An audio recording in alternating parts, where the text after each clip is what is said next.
Préparez-vous les amis, c'est le choc des titans. Pas de la mythologie grecque, c'est bien plus important que cela. Une question qui taraude la plupart, si ce n'est tous les collectionneurs de montres.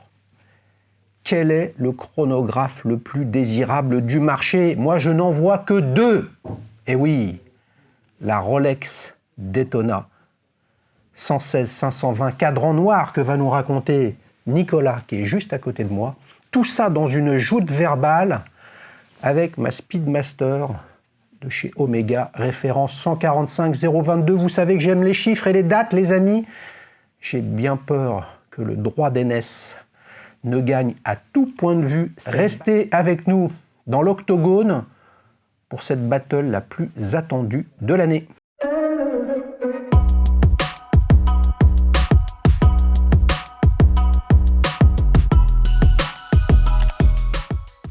Salut Nicolas, ça va? Ah bien et toi?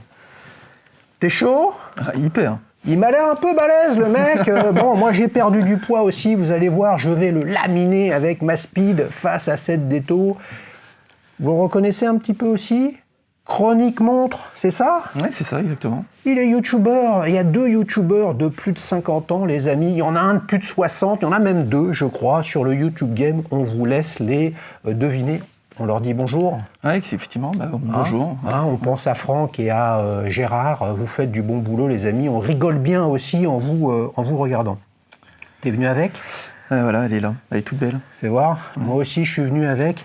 J'ai lancé le chrono, les amis, pour pouvoir surveiller en combien de temps je le mets au sol. Tiens, alors, je suis chaud comme un dingue, les amis. Hein. Les amis du Nord, ils m'ont dit arrête de dire baraque à frites parce que t'es pas du coin, tu vois. J'ai pas l'accent, donc, mais je suis quand même chaud comme une baraque à frites, les mecs. Quand je viens à Lille ou à Tourcoing ou à Valenciennes, les amis, je vous appelle. Alors, t'es du Nord, toi? Du tout, non, je suis de la région. T'es de la région, toi, ok. Alors, je suis super content, forcément, de l'avoir. Je suis très content d'accueillir quelqu'un d'autre du YouTube. Hein. Tu nous raconteras un petit peu ta chaîne tout à l'heure. Oui, d'accord. Tu l'as acheté quand, cette montre? Dans les années 2008, en fait. Et, les années, il y avait plusieurs années 2008 en 2008. En fait, elle est pas... c'est une seconde... effectivement. Moi, j'ai un petit poignet. Il a un petit poignet. Ouais. Purée, les gars, il peut pas gagner. Je veux dire, il y a un problème de catégorie. Attendez, appelons l'UFC. C'est pas possible. Pas que choisir, les amis, mais... on n'est pas dans la même catégorie, mec. Et pourtant, on va nickel. Ouais, mais là... Alors, tu l'as acheté dans les années 2008. Oui, en 2008, tu veux dire? Oui, en 2008. Et en fait, je te dis ça parce que j'ai acheté ça à un bijoutier, et c'est une seconde main. Ouais. Et c'était sa montre, au gars. Et alors, c'est une montre qui, à la base, était cadran blanc. Et le bijoutier ne l'aimait pas cadran blanc. Et a mis un cadran noir. C'est ce qu'on appelle une merguez, alors, un truc mélangé, quoi. Viande de bœuf, viande d'agneau. Un peu. Alors attends, ça veut dire qu'elle a un numéro de série et tout ça, qui dit qu'elle a un cadran blanc. Exactement. Et là, toi, tu as un cadran noir. Exactement. Et moi, dans la boîte, j'ai le cadran blanc. Ça me dit un truc, les amis, je vais pas être gentil avec tous les revendeurs de Daytona, machin, etc. Mais franchement, les mecs, quand vous voyez des cadrans de Daytona ou de Rolex ou de n'importe quelle montre qui circulent sur le marché seconde main, puis après, à chaque fois que vous voulez acheter quelque chose, on vous dit « Ouais, elle est entièrement d'origine, etc. » À un moment ou un autre, il faut bien les pièces, elles arrivent de quelque part, quoi. Exactement. Ouais.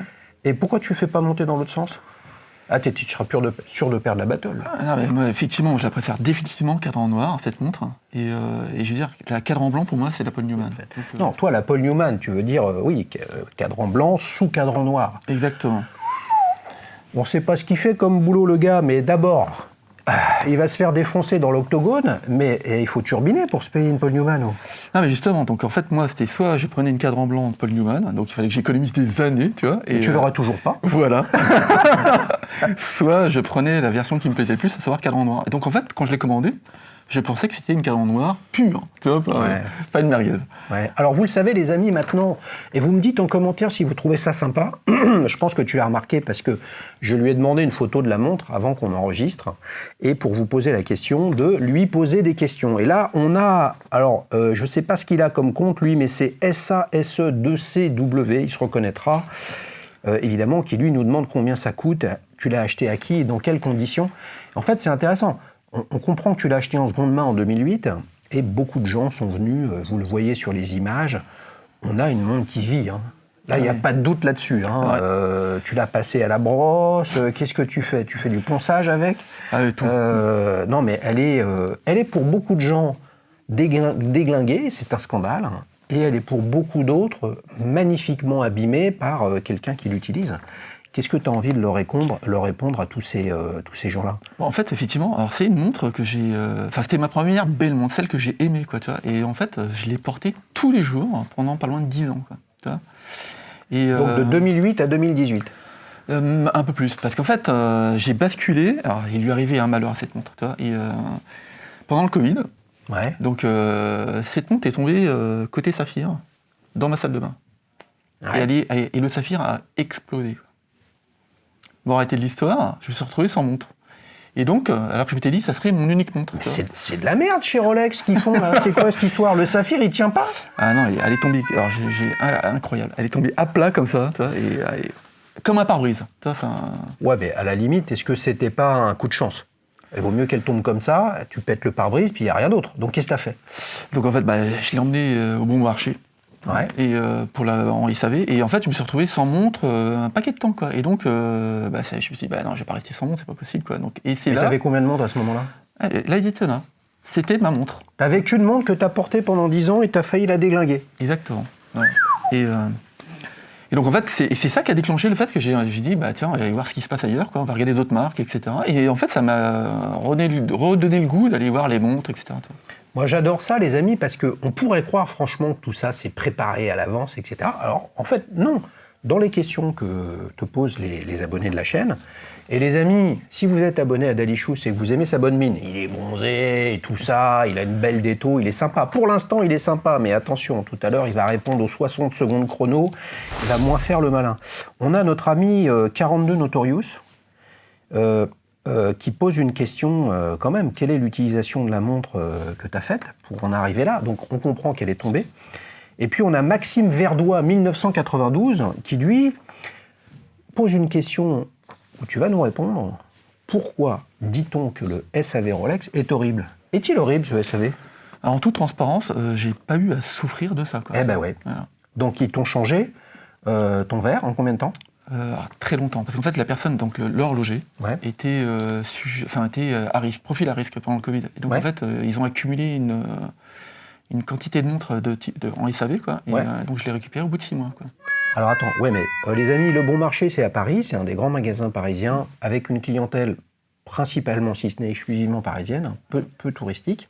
Donc il y a un espace Rolex qui est géré par Rolex, comme dans tous les grands magasins. Hein. Et c'était le SAV de ce point de vente. Non, Exact. parce que ça a dû partir en Suisse. Non, c'est soi-disant, c'est leur horloger qui a traité la réparation de cette montre. Donc en fait, ils sont obligés de la démonter complètement, enlever les petits morceaux qui partent. Ouais. Et ils m'ont proposé. On dit toujours, ils remplacent les pièces sans demander, c'est faux. En fait, ils m'ont dit, tiens, le cadran est légèrement rayé, voulez-vous le changer? J'ai dit, oui, tant qu'à faire, allez, on y va, quoi. Donc tu as changé le cadran. Exactement. Oh là là là là, là il va se faire chauffer. Tous les spécialistes vont te dire, mais t'es fou. Oui, mais Il est fou. Alors toi, c'est là où c'est dingue, parce que effectivement, c'est une montre que j'ai portée tout le temps. Et donc en fait, je suis content finalement qu'elle ait vécu cette montre. Alors, par contre, ils me l'ont poli sans me le demander. Donc en fait, Ah, nous y voilà. Donc peut-être que notre ami Maxime Verdois 1992 a raison et que finalement notre Gérard National a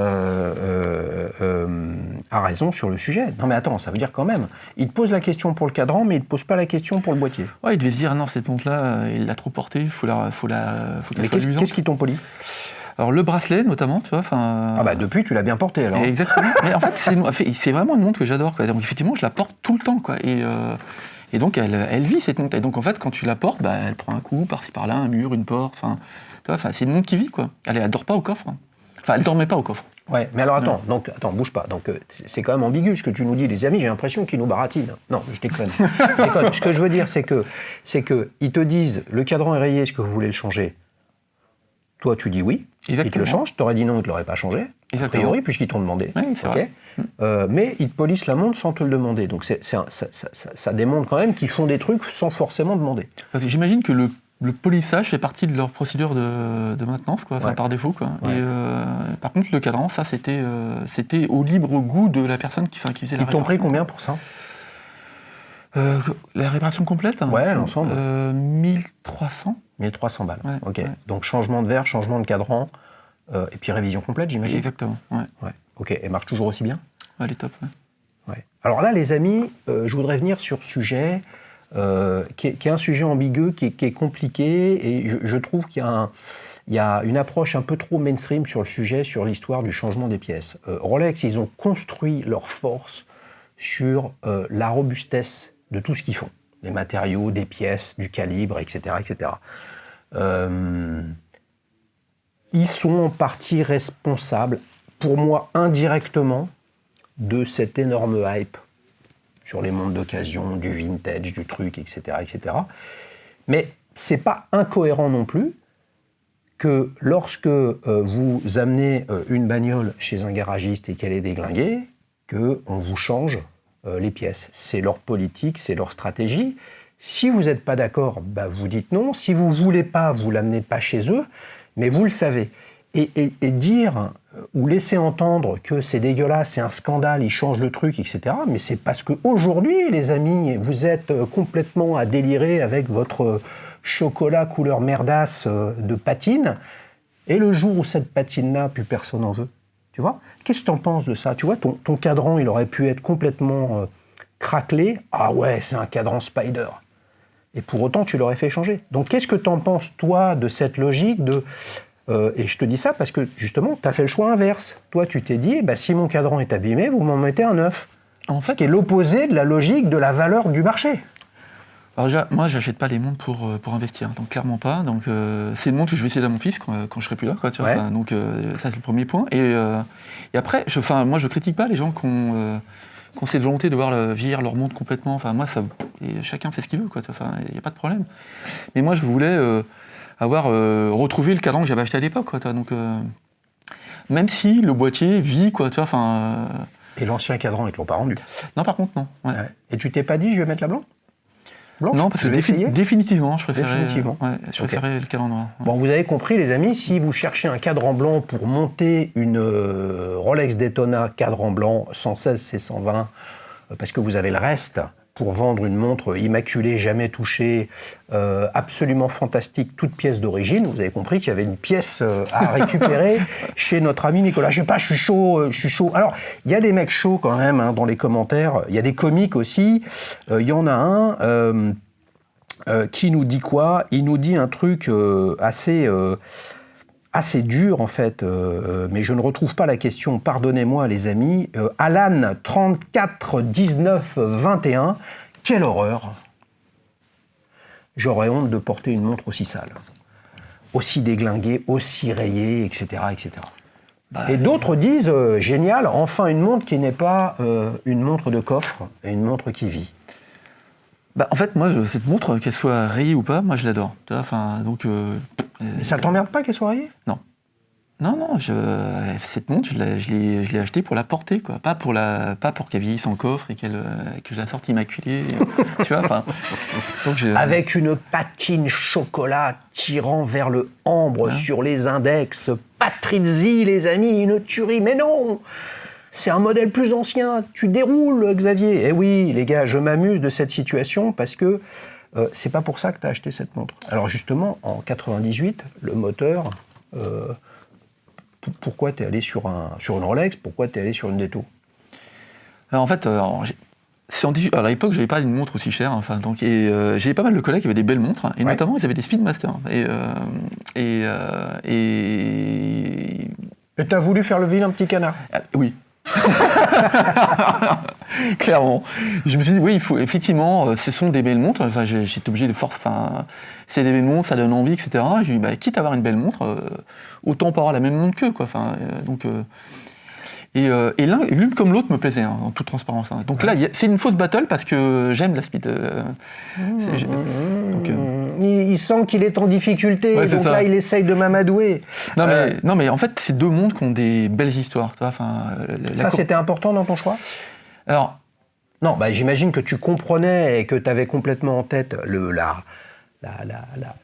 l'histoire, hein, toute la logique entre Oméga et la conquête spatiale. Enfin, n'oublions pas les amis, hein, je sais pas, t'es photographe un peu ou pas? Non, c'est Bon, pas... les amis, il y a la même histoire avec Hasselblad hein, et le 500 LM, qui était l'appareil photo utilisé par les astronautes pour faire des photos. Donc, faut pas trop mélanger les choses quand même. C'est-à-dire l'histoire d'Oméga dans l'histoire de la conquête spatiale, c'est un micro-truc. Pour nous, c'est énorme, mais au global, c'est quand même tout petit. Donc j'imagine que ça, tes collègues, ils t'avaient refait le cerveau sur le sujet.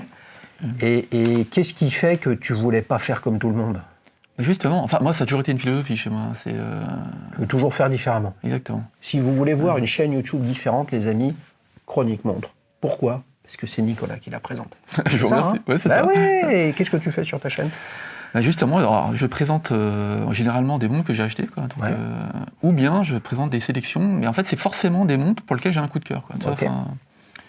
et j'essaie de partager ça en disant voilà, cette montre-là, je l'apprécie pour telle. Enfin, j'aime telle et telle partie de cette montre, et je présente des éléments qu'on ne trouve pas facilement, savoir la taille, etc. Des choses qu'on sur le site web ne sont pas forcément données. Donc il y a pas mal de travail en amont. Vous avez remarqué, les amis, parfois sur les sites web, il n'y a quand même pas beaucoup les infos. Il y a une info qu'il n'y a jamais. Enfin, jamais, j'exagère un peu, mais qu'il y a quand même très rarement, notamment sur les marques mainstream et les grandes marques, c'est l'épaisseur. Quelle est l'épaisseur de ta Rolex Daytona? Alors je dirais je ne l'ai pas mesuré, hein, c'est dingue. Pas mesuré? Ben non, c'est dingue. Donc, je dirais comme ça, elle fait 11. 11? Ouais. Fais voir la speed. Il veut récupérer sa speed. Attends. Ouais. C'est vrai qu'elle est fine, etc. Le porté n'est pas du tout le même hein, avec cette Daytona. D'abord, tu es en 40 mm, la speed est en 42. Tu as une lunette qui est beaucoup plus large que sur la speed. Ça, donc ça réduit le cadran. Et forcément, ça fait une montre qui est plus petite, quoi. Donc ça fait beaucoup. Hein. 2 mm plus cet impact visuel. Bon, par contre, on va tout de suite aller droit au but, les amis. Tout à l'heure, j'ai lancé le chrono. Bam, direct. Hein. Voilà. Ouais, j'y suis encore, les mecs. J'ai toujours pas réussi à dévisser le bouton poussoir, à le tirer, à réappuyer. Puis après, j'ai voulu l'arrêter, j'ai pu. Puis pour la remettre à zéro, j'ai reperdu 25 minutes pour pouvoir le faire. Ça te gêne pas de pas réussir à chronométrer des trucs avec? Alors, en fait, c'est un beau chronomètre, mais je l'utilise jamais. Bah oui, non, mais bon, moi non plus. Hein, Donc, tachymètre, tout ça, d'ailleurs, c'est rigolo. Hein, parce que justement, j'ai regardé comment le tachymètre fonctionnait. Donc, tu peux mesurer tout ce que tu veux. Hein, tu peux mesurer le nombre de hamburgers que tu fais à l'heure. Tout est possible avec ça, mais j'utilise jamais. Le nombre de hamburgers que tu fais à l'heure. Alors là, les amis, franchement, on parle des œufs. Œufs durs, 10 minutes à peu près. Œufs mollets, c'est quoi, 4 minutes? Le mollet, je dirais 3 minutes. Ah, on a affaire, les amis, à un boucher, en fait. Non, à un cuisinier. Parce que là, tu as quand même des mecs qui se sont dit, on est tombé sur un boucher. Hein. Alors, dans les trucs vraiment intéressants, on a les comiques, hein, comme d'habitude. On a Bonomark 2718, hein, lui qui te dit, mais est-ce que tu l'as nettoyé la brosse métallique? Je voulais, Ouais. mais je vais pas trouver de brosse. Ça me fait penser, les amis, à un collectionneur Rolex, Jean, qui est venu sur la chaîne, qui lui aime pas du tout, et on va en parler, de tout ce qui est polymiroir. Et figurez-vous qu'il a, des Rolex avec bracelet Oyster polymiroir, le maillon du centre polymiroir, et ben il les fait polir. Toi, tu n'as pas besoin de les faire polir, elles sont déjà quasiment polies par ton utilisation, quoi. Mais bon, toi, ça ne te gêne pas, donc tu es tranquille en fait. Exactement. Donc tu n'es pas gêné par ces micro-rayures. Exactement. Et alors accessoirement, en plus, c'est des micro-rayures qu'en fait, que j'avais pas remarqué, parce qu'en fait, je la portais tellement, Ouais. que c'est plutôt en la photographiant, en te donnant la photo, que je me suis dit, mais tiens, en fait... Mais... Ah, les mecs. Il l'a depuis 1998 et c'est en 2024. Exactement. Hein, c'est fort, hein, ça, franchement, c'est 26 ans plus tard qu'il se rend compte qu'il a quand même une déto complètement déglinguée. Non mais je déconne, parce que en fait, ça c'est le sujet. Les amis, vous savez, je sais pas si tu le sais, j'ai une vieille Porsche ancienne. Je l'utilise pas très souvent parce que c'est pas simple de rouler, c'est un toit ouvert, enfin bref, l'hiver tu roules pas, enfin, etc. Il y a du sel, il y a des conneries, etc. Donc elle est toujours dégueulasse la bagnole. Et là je tombe sur des mecs qui disent putain, elle est pas propre, ta bagnole, elle est pas bichonnée. Il y en a les mecs qui passent des cotons-tiges partout sur leur bagnole toute la journée comme des maniaques de dingue.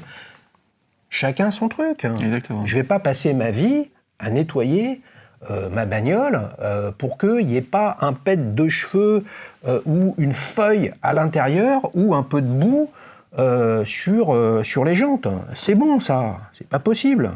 Alors voilà, là il y a quand même un mec sérieux, je peux pas donner son code parce qu'il a un user at je ne sais quoi. À combien tu estimes la décote au vu de son piteux état? Alors en toute transparence, pas la moindre idée. Ouais, tu t'en fous. Ouais. Combien ça vaut aujourd'hui ça? J'en sais rien. Je dirais, avec la rareté, enfin pas la rareté créée par le fait qu'il y en a peu sur le marché, quoi. Je dirais 25 000, 26 000 dans ces eaux-là. 25 000, 26 000? J'en ai aucune idée, les amis, vous nous direz en commentaire. Pendant que tu disais ça, tu sais, avec mes yeux, parce que j'ai un truc pour pouvoir voir plus près, les mecs, avec l'âge. T'as pas de lunettes, toi? Je devrais. Mais j'aime pas. Comment tu la trouves, ma speed, là? Nickel. Les mecs, ah mais je comprends. Non mais bougez pas, je comprends. Ok. Il supporte les rayures sur sa lunette parce qu'il ne les voit pas. C'est aussi simple que ça. Tout simplement. Voilà, je vous parlais de mythologie, les amis. Vous savez que au royaume des aveugles, le borgne roi, alors évidemment dans la mythologie, on est plutôt sur le cyclope, Jason les Argonautes, tu te souviens de ce film-là? Oui, et ben voilà. Les amis, on se régale dans cette affaire. Bon Yvan, hein, on l'a reconnu, qui lui nous dit, voilà une Rolex qui passe pas sa vie dans un coffre. Alors après, je voulais venir quand même sur un autre abonné de la chaîne qui nous dit un truc fort passionnant. Sauf que manifestement, j'ai pas gardé la question, mais en fait, il te proposait d'aller voir une sorte d'alcoolique anonyme, tu sais, un mec pour se faire soigner de sa Rolex complètement déglinguée. Est-ce que toutes les autres montres, peut-être dont tu nous parleras tout à l'heure, est-ce qu'elles sont, est-ce que tu les vraiment, tu les utilises sans concession tous les jours, et auquel cas, ma foi, elles prennent des pètes. Je veux dire, c'est une montre. Et alors, si, tu vois, c'est un peu comme les sneakers, quoi. Le mec, il collectionne les sneakers, mais tu vois, il marche chez lui qu'avec des patins pour surtout pas abîmer ni le parquet, ni sa semelle. En fait, je la porte pas en me disant, j'ai peur qu'elle prenne un coup, etc. Enfin, c'est pas le sujet, quoi. Je la porte parce que je veux la porter, quoi. Enfin, et ça, pour quelle que soit la montre, hein, c'est pas lié à la valeur ou. C'est juste que cette montre-là, elle a été portée toujours pendant un paquet d'années, quoi. Donc aujourd'hui, j'ai plein de montres. Alors, parce que j'ai décidé maintenant un peu de varier, etc. Donc je les porte moins souvent mécaniquement. Je suis en train de faire. T'es un garrot, tout. Cela dit, sérieux, je me suis fait mordre par un serpent au niveau de la main. Je mets ta Rolex, c'est bon, le sang il monte plus. Hein. Ouais, c'est ça. Hein? Mais si tu avais un petit adjectif sur cette Rolex, ce serait quoi? Parce que tu sais que tu peux pas venir sur la chaîne sans adjectif, quoi. C'est la marque de fabrique, quoi. Non, c'est pas un adjectif, mais coup de cœur. Tu vois, c'est vraiment pas un adjectif, ça. Ouais, mais c'est une montre de cœur, quoi. Tu vois, enfin, c'est la première belle montre. Enfin, j'ai vraiment économisé pour l'acheter. Tu vois, enfin, j'ai mis un certain nombre de temps pour l'avoir. Tu te souviens combien tu l'as acheté à l'époque? Je me rappelle du montant exact, 10 300 €. Non, en 98, on n'était pas passé à l'euro. Non, c'était pas en 98-2008. Ah, la vache, putain, putain, je suis grave, les amis, là, c'est pas possible, ça. Ouais, donc ça fait pas 26 ans, ça fait 16 ans. Ah oui, 10 000 € déjà? Ouais. En fait, c'est pareil. Déjà à l'époque, c'était difficile d'en trouver, quoi. Enfin, ouais. Ça, c'était. Oui, mais pas pour les. C'était difficile. Ils en fabriquaient toujours, à mon avis, nettement moins que maintenant. Et entre eux, ils en fabriquent plus peut-être. Moi, j'en sais rien en fait. Ça me fait toujours rire. D'ailleurs, qu'est-ce que t'en penses de ça sur les infos de chez Rolex? Oui, mais ils en font 1 million, mais non 1,2 million, mais non 1,4 million, puis ils vont passer à 1,6 million, puis truc. Moi, je crois qu'on ne sait rien de ce qu'ils font et comment ils font chez Rolex. Pour en discuter avec quelques personnes qui ont travaillé chez Rolex, tout est ultra cloisonné. Les infos sortent pas. Mais est-ce que tu crois pas qu'en fait, la rareté des montres est maintenant le fait que ça soit mondialisé, que tout le monde en achète, et, enfin, tu vois, ce qui n'était pas le cas avant. Oui, il y a forcément ça, et il y a la mondialisation augmente la demande, augmente le nombre de distributeurs, donc la répartition des montres par point de vente est de plus en plus complexe, et puis après, tu as aussi, alors Rolex, j'en sais rien, bien évidemment. Hein. Donc c'est une réflexion que j'ai. Ils ont quand même très peu de modèles. Oui, c'est vrai.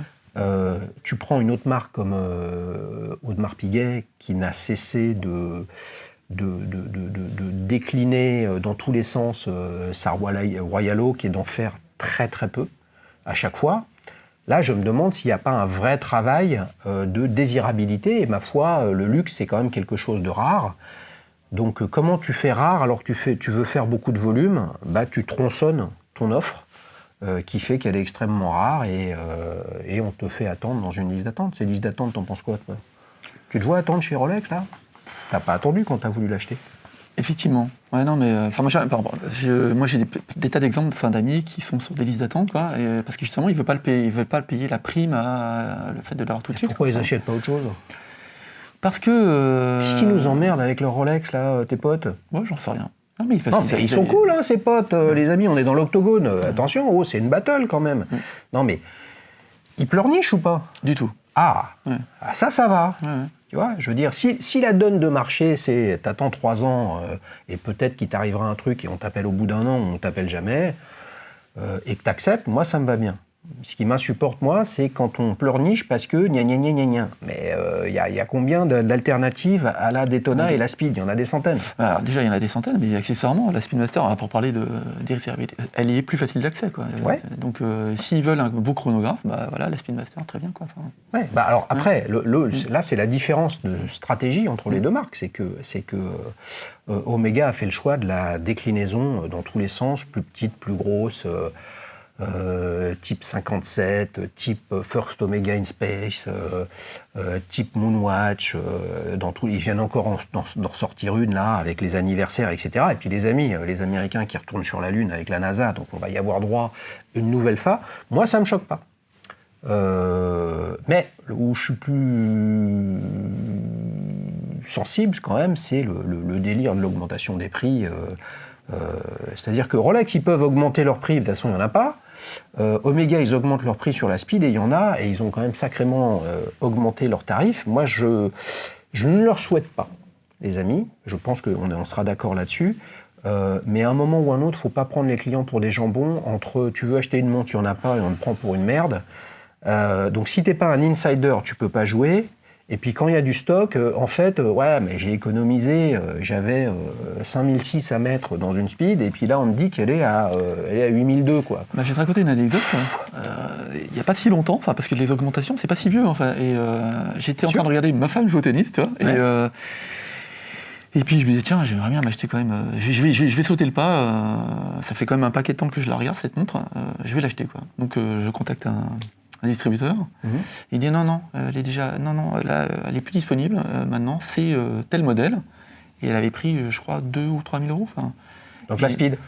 Oui, entre l'ancienne version 1861 et là 3861. Exactement. Et j'ai dit non, là, ça suffit, quoi. Et voilà. ça comme quoi. Bah ouais. Et donc ça veut dire quoi? Ça veut dire que, est-ce que tu pourrais te dire, puisque celle-ci, tu l'as achetée d'occasion, pourquoi tu vas pas sur de l'occasion? J'irai sur de l'occasion. Ah bah voilà, les amis, avant qu'on enchaîne sur les séquences suivantes, on attaque cette nouvelle séquence que, a priori, tout le monde aime, donc je la continue. C'est 60 secondes chrono. Je te pose des questions jusqu'à plus soif pendant 1 minute. Tu me réponds par oui ou par non, ou tu me réponds à la question. Très bien. Tout simplement. T'es prêt? Je suis prêt. Pour une plongeuse, t'es plus Seamaster ou Luminor? Luminor. Chiffre romain ou chiffre arabe? Arabe. Céramique ou titane? Céramique. Ok. Est-ce que tu as déjà revendu une montre? Non. Ok. Remontage automatique ou manuel? Peu m'importe. Submariner date ou sans date? Sans date. S'il ne devait t'en rester qu'une dans ta collection? La Daytona. Tu préfères acheter neuf ou d'occasion? Peu m'importe. T'es intéressé par les montres asymétriques? Oui. Ok. Ta marque préférée autre que Rolex? Vacheron Constantin. Montre carrée ou coussin? Peu m'importe. Intéressé par les micromarques? Oui. Laquelle? Direnzo. La montre préférée de ta collection? La Daytona. Ok. Bonne ou mauvaise idée d'ouvrir le fond de boîte d'un boîtier Oyster? Mauvaise idée. Bracelet rubber ou bracelet tropique? Tropique. Ta complication préférée? GMT. Boucle déployante ou ardillon? Déployante. As-tu déjà acheté une montre sur Internet? Oui. Le modèle de tes rêves? La Vacheron Constantin... c'est trop de mémoire, mais une des Vacheron Constantin. Tu t'es pas mal défendu. Là, tu as été capable de sortir une micro-marque d'entrée d'Irenzo, pas mal du tout, Super 70, ça, tout en courbe, etc. Tu en as une? J'en ai même 2. Ouh là là là là, il va nous en parler un petit peu plus tout à l'heure. Je pensais que ta marque préférée après Rolex allait être Omega. Là, t'as Vacheron Constantin. C'est un rêve ou c'est quelque chose que tu vois de façon un peu plus accessible? C'est plutôt un rêve. Ouais. Ouais, parce que t'as prix d'entrée quand même, c'est pas donné. Hein. Leur objectif, c'est simple, les amis, à Vacheron, qui est dans le même pôle, on va dire, de haute horlogerie historique et traditionnelle. Prix d'entrée, c'est 20 000 balles. Hein. Ouais. Tu vois, chez Rolex, quand il y en a une Oyster Perpetual, ça doit être à 5 500 à peu près. Ouais, à peu près. C'est quand même très différent. Est-ce que tu es prêt pour enchaîner, pour qu'on en sache un peu plus comment tu es arrivé à l'horlogerie? Oui. Eh oui, les amis, on enchaîne avec la séquence souvenirs. C'est parti. Alors, donc, on a le même âge, tu es plus jeune. Ouais. Ok.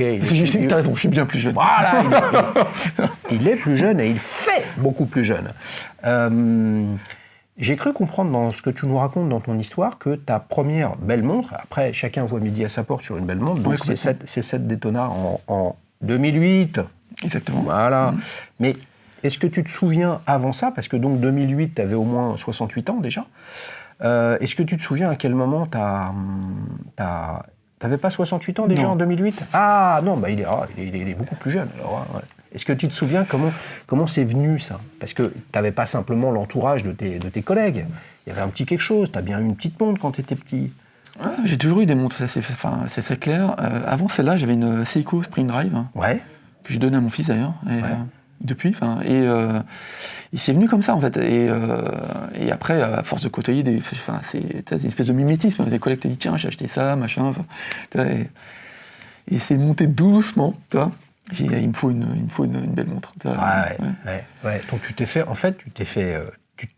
matrixé. T'as senti le truc, voilà. Tu t'es fait matrixer. Voilà, il y a l'élu qui est arrivé, il y a Néo qui lui a dit, il lui a envoyé un message subliminal. Non mais. Ce qui est intéressant, c'est que c'est monté petit à petit, mais mine de rien, il t'a fallu 10 ans, en fait, pour passer du côté obscur de la force, les amis. Hein, et c'est là où tu as perdu la battle. Hein. C'est que, est-ce qu'il n'y a pas aussi le Covid et l'arrêt de tout un tas de choses?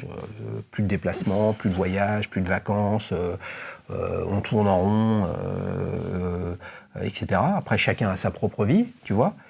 Est-ce que c'est pas aussi le Covid qui a été le déclencheur de ton envie d'en acheter d'autres et puis ton envie de faire une chaîne YouTube? Non, en fait, c'est tout simplement. Enfin, c'est vraiment son accident. Hein. Sinon, j'aurais pas eu l'idée de me dire. Ouais. Non, sérieusement. Bon, et la chaîne YouTube alors? Et parce qu'en fait, une fois que tu as goûté à ça, quoi, ça s'arrête plus, quoi. Donc, c'est bien un problème. Ouais. En fait, aujourd'hui, c'est limite. Purée, il y a telle belle montre, oh, elle est trop belle. Et donc, en fait, quand à un certain âge, quand tu as la chance de pouvoir t'acheter des montres, c'est devenu nos jouets, quoi, tu vois. Alors, ça, tarif catalogue, on doit être à peut-être 14 000 aujourd'hui, 13 000, 14 000. Ouais, je pense que c'est ça. Par là, à peu près. Hein. Pardonnez-moi, les amis, mais comme il n'y en a pas en vente, c'est pas tellement la peine de regarder le prix, tu vois. Non, mais tout ça pour dire que ça, c'est 14 000 balles, et une Direnzo, c'est quoi? Une Direnzo, t'es en dessous des 1000. Ouais, donc t'es à plus de 10 fois moins. Exactement. Voilà. Alors, évidemment, quand c'est 10 fois moins cher, sur le papier, pour le même budget, on peut en acheter 10. Oui, bon, ce calcul-là, il est purement arithmétique, il n'a aucun intérêt. Mais est-ce que le fait, par exemple, que tu aies 2 Direnzo, c'est pas une illustration que ton bonheur, ton épanouissement et pour nourrir tes envies et ta passion, ça passe en fait pas simplement par des montres moins chères, évidemment, parce que si elles sont moins chères, tu peux en acheter plus souvent, mais ça passe aussi par quelque chose de moins convenu. Parce que ce qu'on sait, malheureusement, les amis, que ce soit chez Omega, chez Vacheron avec une Overseas, si c'était ça, ou Rolex avec une Daytona, c'est que eux, ils ont un ADN à protéger. Donc, ils ne peuvent pas faire tout et n'importe quoi du jour au lendemain, comme la 911. La 911, elle n'est pas devenue la 911 en faisant tout et n'importe quoi tous les 5 ans au gré des changements de modèle. C'est des cycles plus longs et ils y vont par petites touches. Une marque qui arrive à avoir un ADN stylistique et qui fait évoluer par petites touches, là, 15 ans après, on voit qu'il y a une ligne, et cette ligne qui fait une cohérence en termes de produits, c'est ce qui donne de la valeur à la marque. Et donc, est-ce que c'est ça que tu vas chercher chez les jeunes marques? Tu vas te faire surprendre, tu vas te faire secouer, tu t'interroges. Effectivement, enfin, oui, c'est clair que les micro-marques offrent des choses moins convenues. Et Direnzo a son style. Et il n'y a pas longtemps, j'ai fait une vidéo sur Beau Bleu. Ouais. Alors, et c'est pareil, c'est une montre qui a une âme, quoi, et qui est surprenante, même s'il y avait la Copernic avant. Enfin, bon, je passe les détails. Mais c'est des montres qui sont surprenantes et qui permettent de te dire, ça change, quoi. Et puis il y a une âme. Le design, c'est une âme, quoi. Tu vois, et moi, je trouve que ça fait partie de mes critères. Alors, j'ai envie de rebondir sur une chose. Tu dis, la Beau Bleu, Nicolas, le fondateur, était venu dans Start-Upper sur la chaîne. Regardez bien, honnêtement, une Beau Bleu et une Copernic, le traitement de la rotation et des axes sur le cadran, c'est pas du tout la même chose que sur une Raketa Copernic. Ça, c'est le premier point qui est intéressant. Moi, ce que je vois plus, c'est que je vois une similitude entre un certain ADN stylistique et esthétique de chez Beau Bleu avec Direnzo. Dans les deux cas, on est très très circulaire et dans les courbes. On n'est pas du tout anglais, facetté, etc. Il y a un travail fantastique sur les boîtiers, fantastique. Il y a un travail qui est intéressant. On n'est pas des amis dans la finition à la main, etc. Mais sur notamment la dernière collection Etché avec les anses qui sont creusées, ça c'est quelque chose qui est intéressant, qui diffère de ce que fait Direnzo, où là on est plus sur une logique un peu de galet au niveau visuel. Est-ce que tu vois, toi, cette similitude qui fait que tu aimes bien les deux? En fait, c'est Nicolas et Sergio, en fait, c'est deux designers. Donc, en fait, on sent qu'ils ont mis beaucoup d'âme dans leur dessin, quoi. Tu vois, et c'est ça qui est commun, même si les dessins sont différents, quoi. Ouais. Et ça fait une différence pour toi, justement, quand tu regardes une jeune marque, de te dire, est-ce qu'il y a quelqu'un qui est de formation de designer? Puisque à un moment ou à un autre, une montre, il faut la designer, mais tu as plein de marques où dans le line-up, pour l'anglicisme, dans l'équipe qui crée ça, tu n'as pas de designer. Tu as des gens de marketing, tu as des collectionneurs, tu as des passionnés, tu as des gens qui ont une histoire personnelle et qui ont envie d'en raconter une avec leur montre. Il y en a aussi où, franchement, tout est très très bien storytellé avec des montres très très convenues, puis parfois ça marche pas. Et Dieu sait que quand bien même tu fais une belle histoire avec la plongée, le truc, le grand-père, le machin, je veux revisiter, ça a beau être super réussi, c'est pas suffisant pour que ça marche. Donc ne lâchez rien, les amis entrepreneurs, faites-nous rêver avec des montres, mais essayez aussi, toutes les fois où c'est possible, de sortir des sentiers battus, quoi. Oui, c'est ça. Et en fait, tu vois, par exemple, des micro-marques, alors des montres de micro-marques, j'en ai une vingtaine. Ouais. T'es devenu boulimique. Clairement. Et entre si je devais faire un tri, le top 3, c'est Direnzo et Beau Bleu. Alors, le design est là, quoi. Le top 3, il y a Direnzo et Beau Bleu. Mais donc, le troisième, c'est qui alors? Alors, justement, les deux Direnzo et la Beau Bleu. Ah, ok, je comprends. Ok, et dans les autres micro-marques, il y en a une troisième dont tu as envie de parler? Alors, une marque thaïlandaise qui s'appelle Wise. Rien du tout. Qui fait des montres. Alors, c'est convenu pour peu. C'est très Oyster Perpetual, quoi. Ouais. Quel intérêt alors? En fait, ils avaient un cadran rubis. Ouais. Et que je trouvais vraiment très beau, quoi. Et j'ai dit, cette montre-là, elle a quelque chose, quoi. Donc tu l'as acheté? Ouais. Tu as commandé en ligne? Exactement. Donc sans l'essayer? Eh oui, c'est ça aussi le principe d'une jeune marque, c'est qu'il faut accepter de l'acheter en ligne sans l'essayer. De toute façon, vous pouvez la renvoyer derrière si elle ne vous plaît pas, donc il n'y a pas de souci. Après, si elle vient de Thaïlande, c'est peut-être plus compliqué à envoyer. Mais ça veut dire que finalement,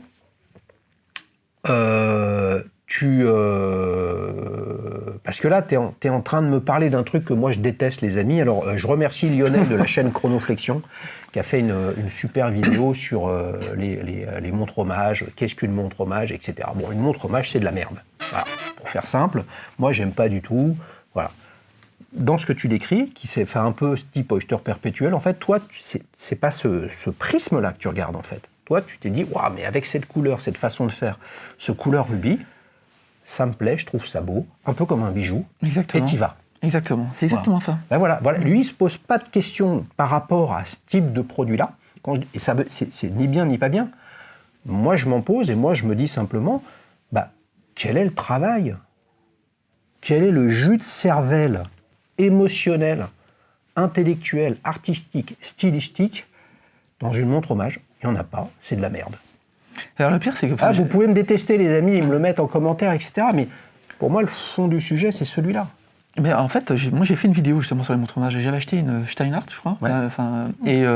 Submariner ou GMT Master 2 Submariner. Parce qu'ils font les deux, hein, les amis. Bah, quand on n'a pas d'idée, les amis, on fait une montre hommage. Hein. Et j'avais acheté également une Pagani.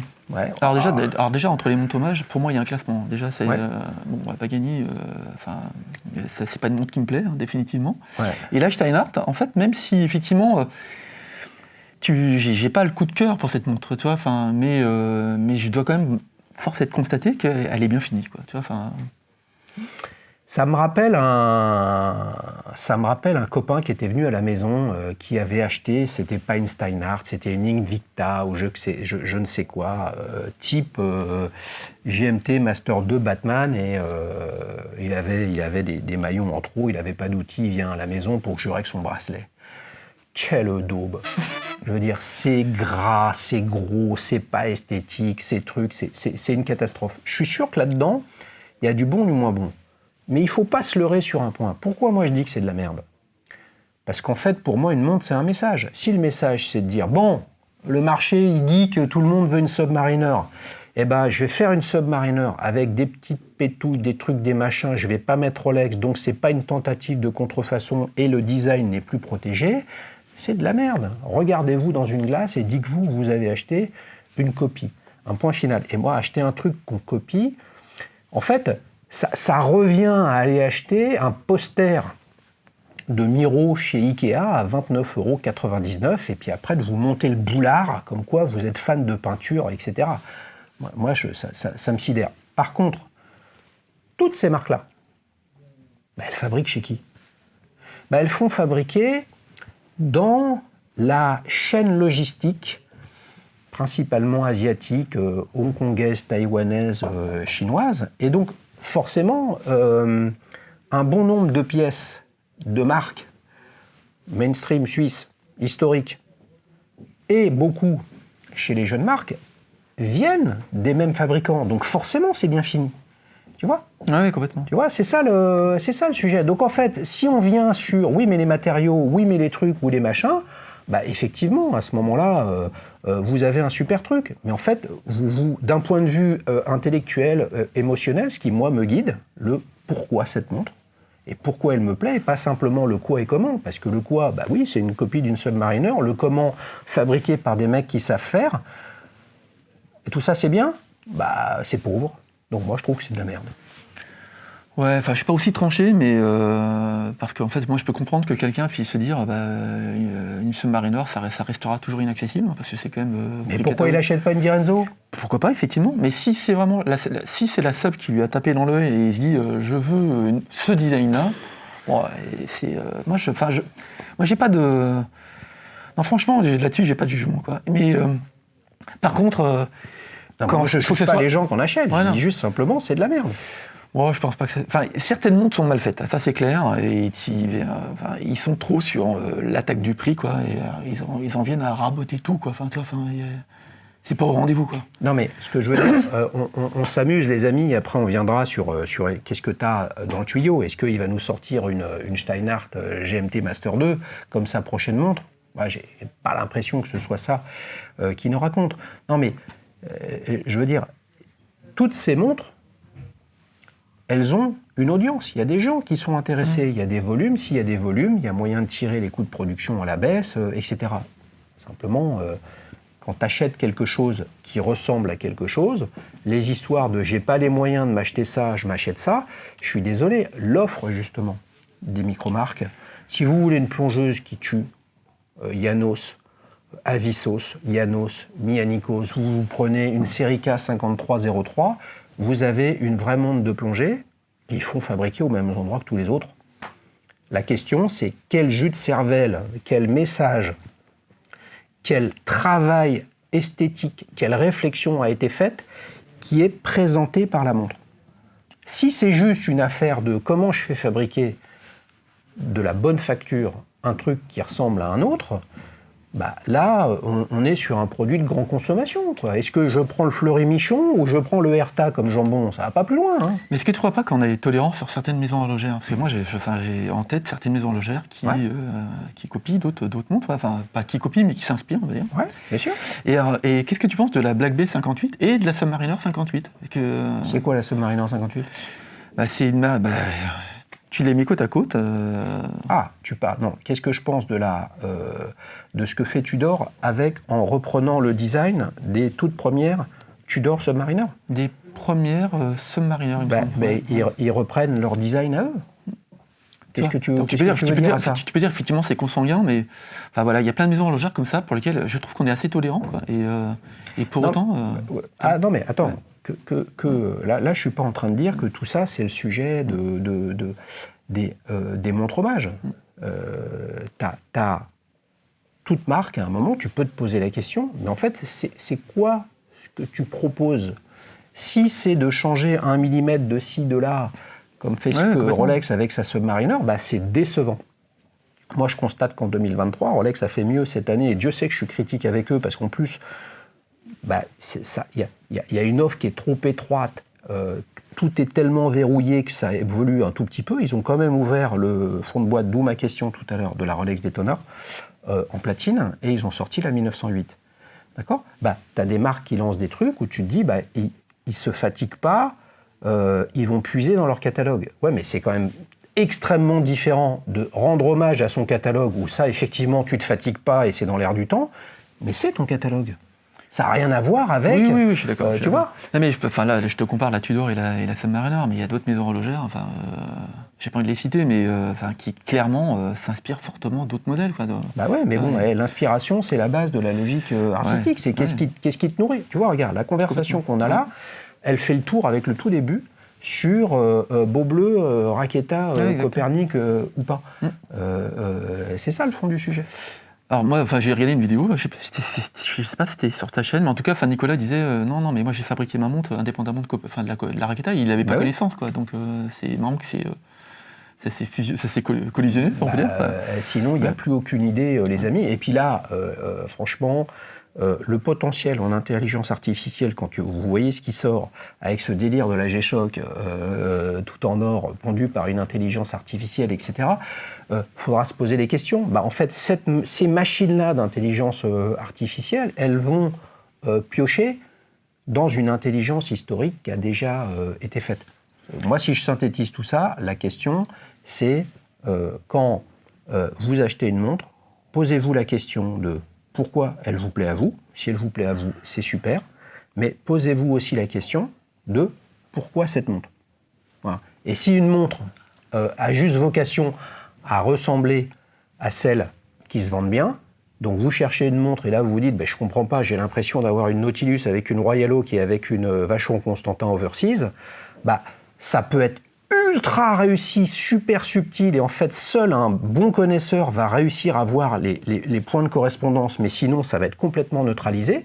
Et puis il y a ceux qui vont vous mettre les oreilles, les vis octogonales sur la lunette, le cadran strié et les aiguilles bâtons arrondis, et là vous allez vous dire ouais mais c'est une supercherie. Ouais. Voilà. Et là la frontière est tenue, donc la moralité de tout ça, lisez, consultez les chaînes YouTube, à commencer par Chronique Montre. Exactement. Ça, avec une montre ou plusieurs montres? Sur la chaîne? Non, il y a un S à montre? Il y a un NS, ouais. T'es sûr? Ouais. Et il y a un S à Chronique? Pas d'S. Ah, il n'y a qu'une chronique sur plusieurs montres. Exactement. Les amis, on se régale, on enchaîne pour la dernière séquence de cette battle entre la Detto du petit jeune Nicolas et la Speedmaster. Oh, fantastique, elle est magnifique ma Speed, les amis. J'espère que vous allez voter pour la mienne. Est-ce que tu es d'accord qu'on fasse un sondage dans la communauté YouTube, puis on le mettra dans ta communauté aussi. Quel est votre chronographe préféré entre la Speed de Xavier et la Daytona de Nicolas? Alors moi, je pense connaître le résultat d'avance. Tu connais le résultat d'avance? Ouais, je pense. Moi aussi. Ouais. C'est quoi le résultat? Ça sera la Speed. Ce sera la Speed? Ouais, moi aussi, je suis d'accord. Ouais. Donc, celui qui gagne le concours paye à bouffer à l'autre. Donc, j'ai une faim, t'imagines pas. Quoi. Bon. Alors, on enchaîne pour la dernière séquence. Ta prochaine montre. T'es d'accord qu'il y a la casquette là-bas derrière? Les amis, j'ai pas eu le temps de préparer le quiz, mais la casquette, bien sûr, il aura le droit de l'avoir. Je lui offre avec grand plaisir. Est-ce que tu as quelque chose là dans le tuyau que tu es en train de regarder ou tu veux nous parler de ta Vacheron Constantin dont tu rêves? Alors, dans les tuyaux, il y a la Speed. Ouais. Ah, tu vois, ouais. Et une autre Rolex, en fait. Ah ouais, ouais. Ça, c'est dans les tuyaux. C'est ça beau. Ouais. T'es sur liste pour la Non, Rolex? pour l'instant, en fait, il faut que c'est parce que c'est des montres comme à certains prix, quoi. Donc, il faut que tu économises. Il faut que, ouais, exactement.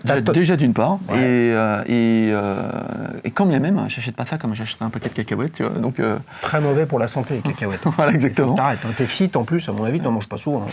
Non. En plus, je suis allergique. Donc, voilà. Mais t'es pas allergique à Rolex, par contre? Non. En fait, c'est curieux. Curieusement, y a encore une montre pour laquelle je me dis, cette montre-là, je la trouve belle, quoi. Enfin, donc, c'est la GMT Master. Ouais. Alors déjà, j'aime la complication GMT. Attends, ouais, GMT Master ou Master 2? Master 2. Master 2, ok, que tu vas prendre d'occasion? Je pense, ouais. Ouais. Laquelle? La noire, la Pepsi ou la Batman? Batman. Ouais. Pour moi, indéniablement, alors certains vont avoir des crises cardiaques, ouais. Mais indéniablement, pour moi, c'est la plus belle. Ouais. Ouais. Donc la dernière version, donc avec le bracelet jubilé. Ouais.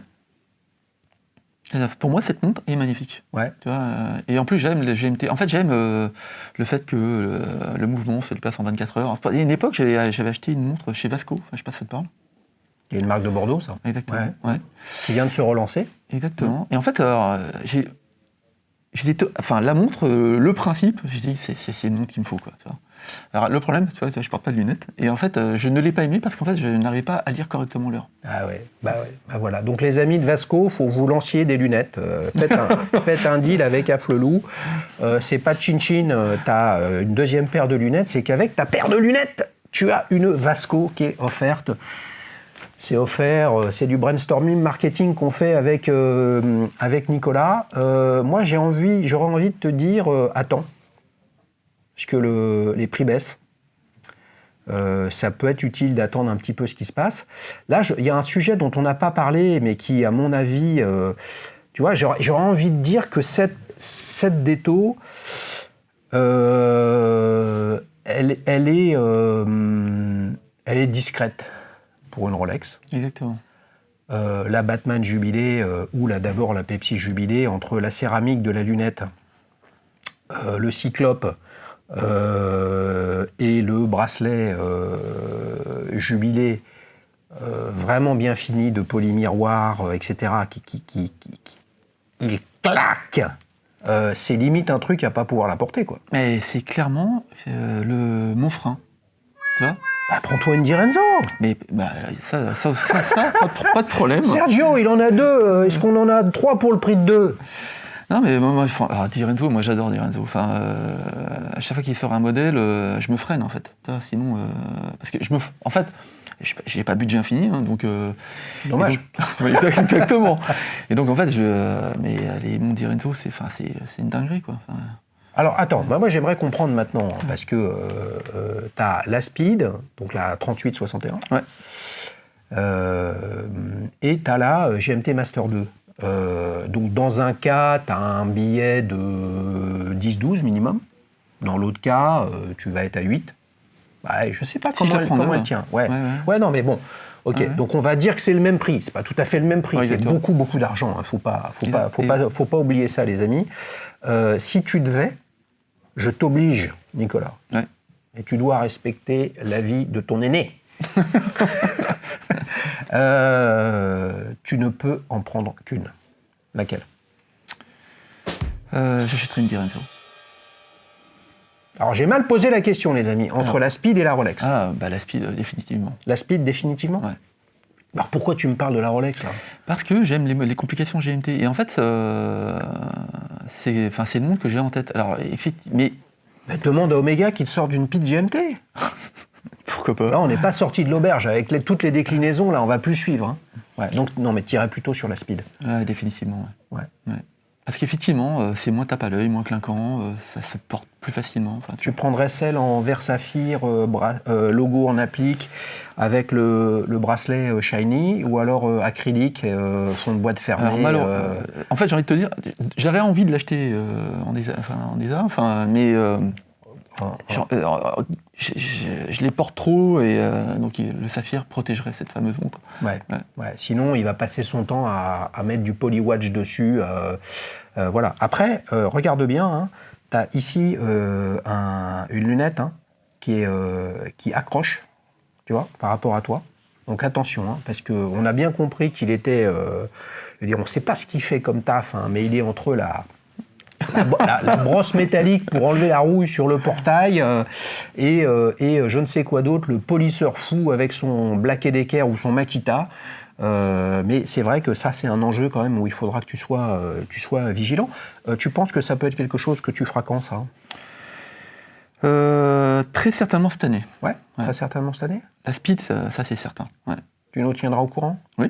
Bah oui, les amis, si vous voulez voir, et tu en parleras probablement sur sa chaîne, probablement quelques avis sur la plateforme d'Alichouz, www.dalichouz.com. Nicolas, merci beaucoup. Merci à toi. Les amis, c'est simple. Pour participer, il faut aller sur www.dalichouz.fr. Hein. Le FR, c'est une page simple avec un formulaire où vous m'écrivez qui vous êtes, quel monde vous avez, où vous habitez, et puis après, on détermine ensemble ce qu'on peut faire sur la chaîne. Et si vous voulez partager votre avis avec vos photos, avec vos émotions, avec vos mots, ou là, vous pouvez partager vos avis sur tout type de montres. Des marques connues et inconnues, qui vont être connues, qui sont méconnues, qui ont disparu, des montres chères, pas chères, peu importe, rondes, en or, petites, grandes. Ce qui compte, c'est racontez-nous pourquoi vous l'aimez, et tout ça, ça donne des idées aux autres. Exactement. Pour choisir une montre. C'est vrai. Franchement, là, on vous parle de Direnzo. Direnzo, je crois qu'ils ont 9 avis sur la plateforme. Ils vont bientôt passer à 10. Peut-être qu'ils vont rentrer dans le top 10 des marques suisses. Si les clients ne prennent pas la parole pour dire pourquoi ils aiment leur montre, franchement, il y a un paquet de marques qui pourraient être beaucoup plus connues s'ils en parlaient. Donc, les amis, je vous invite à aller sur la plateforme, créez-vous un compte et racontez-nous votre montre. Il n'y en a pas de mauvaise. Ce qui compte, c'est celle qu'on aime. Exactement. Salut les amis, et puis merci de m'avoir encouragé parce que j'ai quand même gagné à plat de couture cette battle, les amis. Allez, ciao ciao. À bientôt.